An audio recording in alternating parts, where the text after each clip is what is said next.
You're on a journey through the Bible to experience the epic story of God and to learn your part to play in the unfolding drama. Prepare for your role as you learn your history, your enemy, and your king. Welcome to the Bible Brief. Join us today as the people of Israel decide to worship a God of their own making, rather than the God who delivered them from slavery in Egypt. You're listening to the Bible Brief.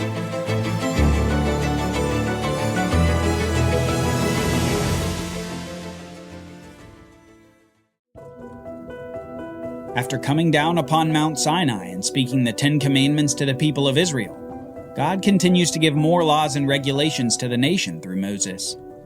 The Sinai Covenant is being filled out with God's stipulations given, but soon God and Israel make it official. The Israelites agree as a nation to be obedient to the Lord, and the Sinai Covenant is formally established. The ratification of this covenant agreement happened like this. Moses wrote down all the words of the Lord. Early the next morning, he got up and built an altar at the base of the mountain, along with 12 pillars for the 12 tribes of Israel. Then he sent out some young men of Israel, and they offered burnt offerings and sacrificed young bulls as peace offerings to the Lord. Moses took half the blood and put it in bowls, and the other half he sprinkled on the altar. Then he took the book of the covenant and read it to the people, who replied, "All that the Lord has spoken we will do, and we will be obedient." So Moses took the blood from the sacrifice, sprinkled it on the people, and said, "This is the blood of the covenant that the Lord has made with you, in accordance with all these words."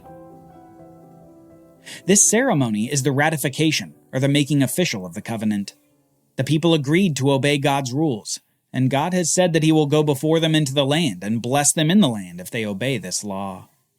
Blood, the primary signifier of life in the Bible, here is suggestive of the solemnity and seriousness of this ceremony and of covenant violation. Just after this ceremony, Moses is called back up on Mount Sinai. The Lord said to Moses, "Come up to me on the mountain and stay here, so that I may give you the tablets of stone, with the law and commandments I have written for their instruction." On these tablets would be written the 10 words that God had spoken to the people. Further, while Moses is on the mountain, God reveals more of the 600 rules in the law that he was giving the people. This process of tablet writing and legal revelation continues for 40 days and 40 nights. Over a month upon the mountain, where Moses received instructions from God. And the people at the base of the mountain begin to become impatient. It's at the very end of this 40-day and 40-night time period that the sad next phase of the Bible begins. A phase of repetition that characterizes this people that God has delivered from slavery. When the Lord had finished speaking with Moses on Mount Sinai, he gave him the 2 tablets of the testimony, tablets of stone, inscribed by the finger of God. Now when the people saw that Moses was delayed in coming down from the mountain, they gathered around Aaron and said, "Come, let us make gods who will go before us. As for this Moses who brought us up out of the land of Egypt, we do not know what has happened to him." It had only been 40 days since the very same people had ratified the covenant with their God. 40 days since they said, "All that the Lord has spoken we will do, and we will be obedient." And yet, having heard God's voice speak the 10 words, they pushed from their minds that God had forbidden the creation of fake gods, the idols like the Egyptians had. The people of Israel rebel against God and his law and demand that Aaron, Moses' brother, should make them false gods to go before them. Perhaps we stop here and think to ourselves, surely Aaron will correct the error of the Israelites and remind them of their recent covenant agreement to obey God's law. He'll refuse to make this idol for them. Surely Aaron will lead the people well in his brother's absence. Well, surely we'd be disappointed. Aaron told them, "Take off the gold earrings that are on your wives and sons and daughters and bring them to me." Then all the people took off their gold earrings and brought them to Aaron, and he took the gold from their hands, and with an engraving tool he fashioned it into a golden calf. And they said, "These, O Israel, are your gods, who brought you up out of the land of Egypt." This is quite a statement by the people of Israel. God himself had given the 10 Commandments in a very specific context. He had said, I am the Lord your God, who brought you out of the land of Egypt, out of the house of slavery. And yet here, just over 40 days later, with a fake god made from their earrings, the Israelites say to themselves, "These are your gods, O Israel, who brought you up out of the land of Egypt." It's such a sad display of the corruption of heart, even in the people that God had redeemed from slavery. All the while, Moses is on the mountain as God reveals what is happening down below. The Lord said to Moses, "Go down at once, for your people, whom you brought up out of the land of Egypt, have corrupted themselves. How quickly they have turned aside from the way that I commanded them. They have made for themselves a golden calf and have bowed down to it. They have sacrificed to it and said, 'These, O Israel, are your gods who brought you up out of the land of Egypt.'" The Lord also said to Moses, "I have seen this people, and they are indeed a stiff-necked people. Now leave me alone, so that my anger may burn against them and consume them. Then I will make you into a great nation." But Moses sought the favor of the Lord his God, saying, "O Lord, why does your anger burn against your people, whom you brought out of the land of Egypt with great power and a mighty hand? Why should the Egyptians declare, 'He brought them out with evil intent to kill them in the mountains and wipe them from the face of the earth'? Turn from your fierce anger and relent from doing harm to your people.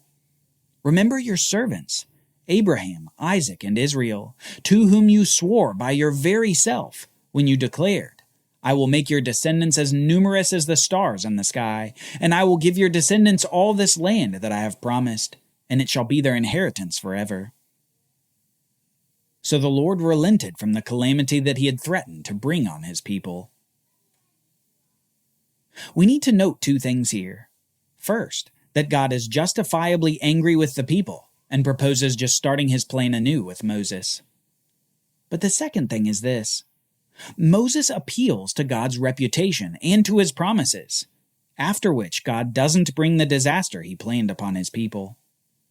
God reveals an intention, but relents from it upon Moses' plea for God to protect his own reputation and faithfulness to his promises of old.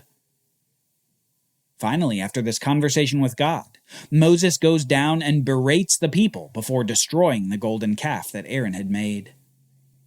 This golden calf event becomes emblematic of a consistent cycle where the Israelites continually rebel against God and his rules, despite the generally godly leadership of Moses. And it's in each of these cyclical events that God adds more and more stipulations to the law. It's as if God is responding to the sin of the people by adding more legal requirements for them to follow. Sin becomes an occasion for God to show people a better way to live through his law. And as the people leave Mount Sinai, heading for the land of Canaan, God continues revealing his law to Israel. Eventually, they finally make it to the border of the land, the place that they had only been thinking and dreaming of for the last 400 years in Egypt. This was a land that God described as flowing with milk and honey, with blessing abounding to all.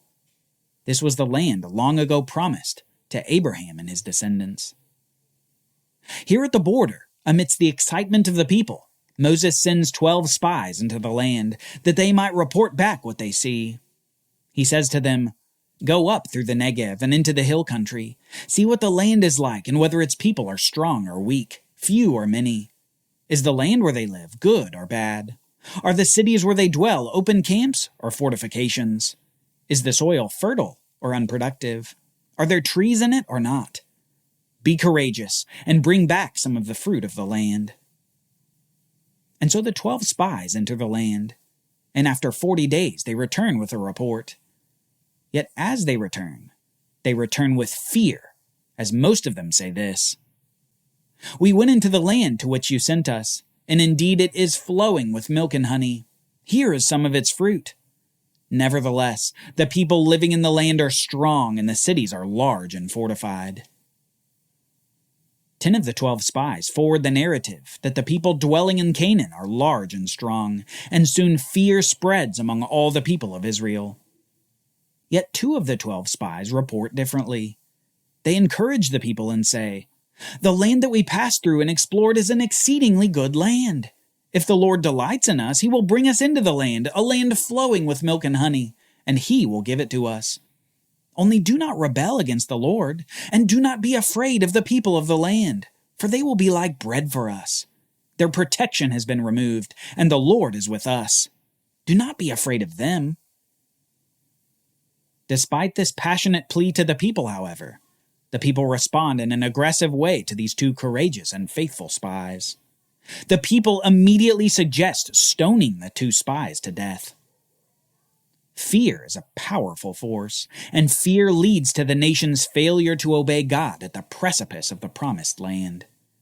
The people brought to Canaan by God refuse to go in for fear of the inhabitants of the land.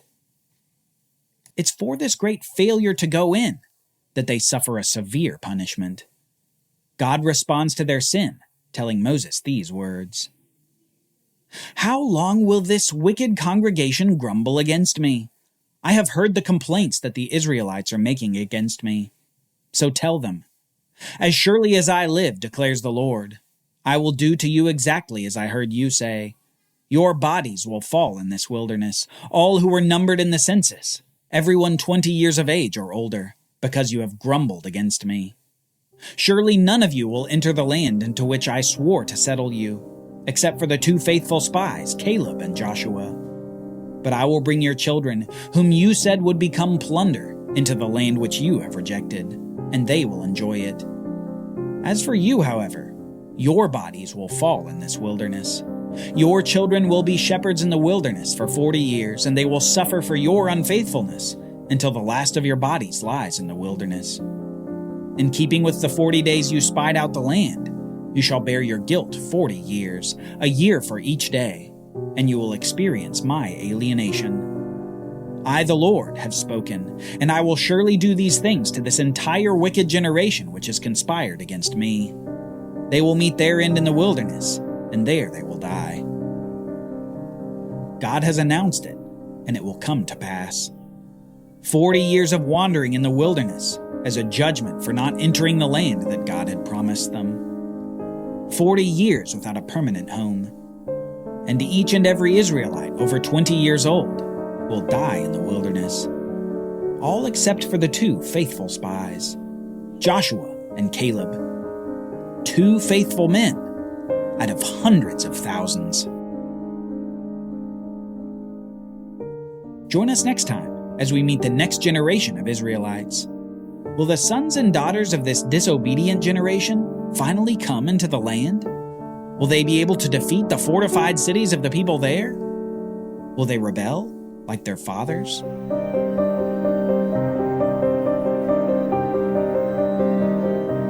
For Bible readings, reflection questions, and quizzes, don't miss the Bible Brief app.